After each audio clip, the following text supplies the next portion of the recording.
Jangan jadi manusia yang lapar dengan pujian. Jadilah manusia yang lapar dengan pujian Allah yang Maha Esa. Ini salah satu kata-kata yang saya nukilkan dalam karya terbaru saya, 7 Nasihat. Assalamualaikum warahmatullahi wabarakatuh. Saya Rosli bin Zakaria, seorang ahli akademik juga seorang pengarca yang memulakan kerjaya saya sebagai seorang pengarca bermula seawal tahun 1990-an. Dan saya terlibat dalam banyak pameran di peringkat kebangsaan dan juga antarabangsa. So, saya mendapat pendidikan awal di maktab perguruan atau selepas persekolahan. Saya melanjutkan pelajaran di maktab perguruan Temenggong Ibrahim, Johor Bahru. Okay. Dan saya menamatkan pengajian perguruan dalam option bahasa dan lukisan. Selepas itu saya menjadi seorang guru. Dan seterusnya saya melanjutkan pelajaran di ijazah am di ITN ketika itu ya. Selama 4 tahun dalam bidang utama saya bidang seni arca dan juga minor saya painting lah. Bermula dari tahun-tahun 90-an hingga sekarang saya telah bergiat secara aktif dalam Malaysian Art Scene juga antarabangsa lah. Antara penglibatan saya di luar negara ialah menghasilkan karya-karya arca awam di Vietnam, di China, di India, di Jogja lah. Dan saya juga terlibat aktif dalam menyampaikan beberapa siri ceramah ataupun undangan-undangan dari sahabat-sahabat seni di seluruh negara lah. Dan saya juga ada memunculkan suatu karya yang bersifat genre-nya bersifat masyarakat, yakni komiti Lendu International Art Camp sebanyak 3 series yang lokasinya berada di Lendu, Melaka. Dan insyaAllah pada tahun ini kita akan ada satu siri terbaru Liek Pasca Covid. Kita melihat bagaimana peranan komuniti untuk bekerjasama dalam memajukan art dalam konteks pasca Covid lah. Itu yang permulaan introduction lah. So untuk hari ini saya fikir saya terlibat dalam pameran ini dengan membawa beberapa siri pameran beberapa siri karya-karya terbaru saya, di mana ada 2-3 karya terbaru yang kalau boleh lihat di depan di sebelah kiri saya ni, sebuah arca yang bersifat instalasi menggunakan bahan-bahan yang ada di sekeliling rumah saya lah. Ketika PKP berlaku, saya banyak menyimpan pelepah-pelepah palma yang jatuh di sekitar rumah saya, dan saya fikirkan satu ketika nanti ianya berguna untuk merakam apa-apa juga perkara yang berkaitan dengan art. Dan kebetulan Trios ni menggunakan tema berpesan-pesan, maka saya berpesan kepada generasi muda dengan 7 nasihat lah, nanti boleh dibaca di sini Dan saya tuliskan, seperti kita tahu dahulu, pelepah ini menjadi satu permukaan untuk membuat pelbagai penulisan lah. So saya ilhamkan balik dalam konteks semasa menulis menggunakan apa nama tu, pembakar tu, yang pemanas tu kan yang itu ini satu. Kemudian saya juga terlibat ketika zaman PKP ni dengan satu siri yang saya perkenalkan, Borak Arca lah. Kenapa saya buat ini? Saya fikir sebagai seorang seniman yang dah berumur, kita juga harus respon kepada satu situasi atau keadaan yang wujud di mana kita berada di dalamnya.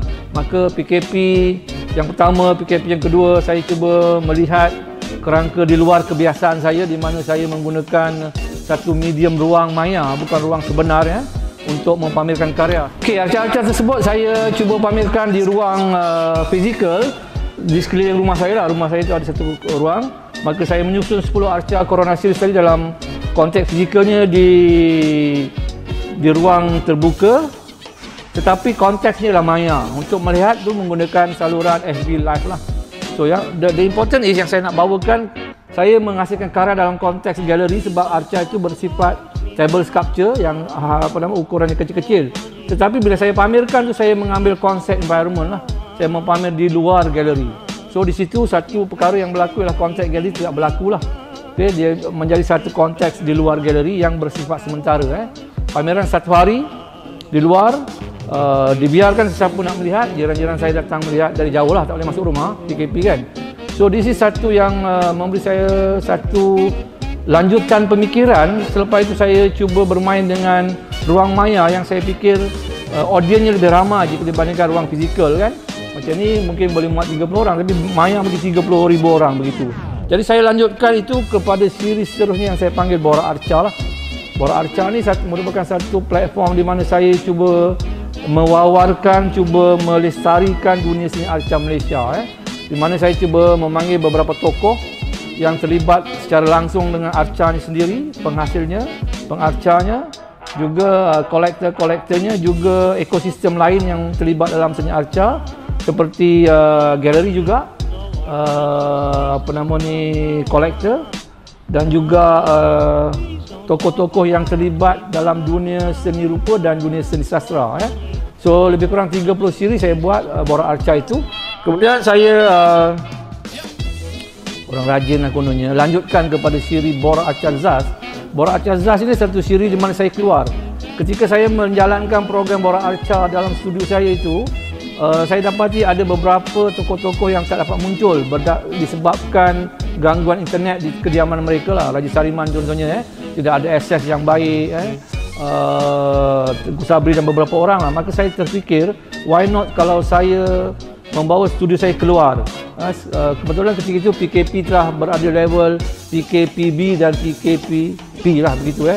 Maka saya majukan satu kertas kerja kepada Balai Seni Negara di Kuala Lumpur dan akhirnya mereka bersetuju dengan konsep borak arca Zaz, ziarah artis studio dan memberi sedikit dana lah untuk saya bergerak. Semula itu saya bergerak pula dengan borak arca Zaz ke seluruh negara. Setakat ini saya telah cover di Pantai Timur, Kelantan, Terengganu, Pahang, Pahang ni Tamin, Perlis, Langkawi, Kedah, Perak, yang belum ialah Negeri Sembilan, Selangor dan Sabah kita akan pergi bulan 6 dan sebagainya.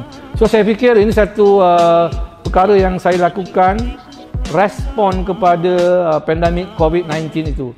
Tetapi rupa-rupanya hikmah yang berlaku ialah arca itu dapat dibangunkan atau dilestarikan ataupun diwawarkan, disemarakkan dengan program-program yang saya fikir ianya bersifat spontan pada awalnya.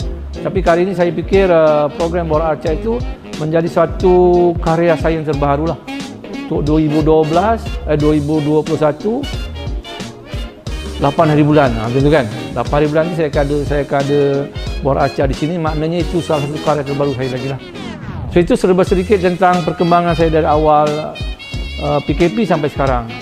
Dan mungkin saya boleh sedikit sharingkan dengan triosnya, trios Seniman Selatan ni, idenya muncul juga saya ingat 2019 ketika saya dan Pak Sanit berbicara dan akhirnya bersama dengan Cik Fakrul berbincang perlunya satu pameran yang mungkinlah menggabungkan 3 generasi, yakni generasi perintis seperti Pak Sanit Lasman sendiri, saya mungkin dikatakan generasi kedua dan Fakrul saya boleh katakan sebagai generasi ketiga lah.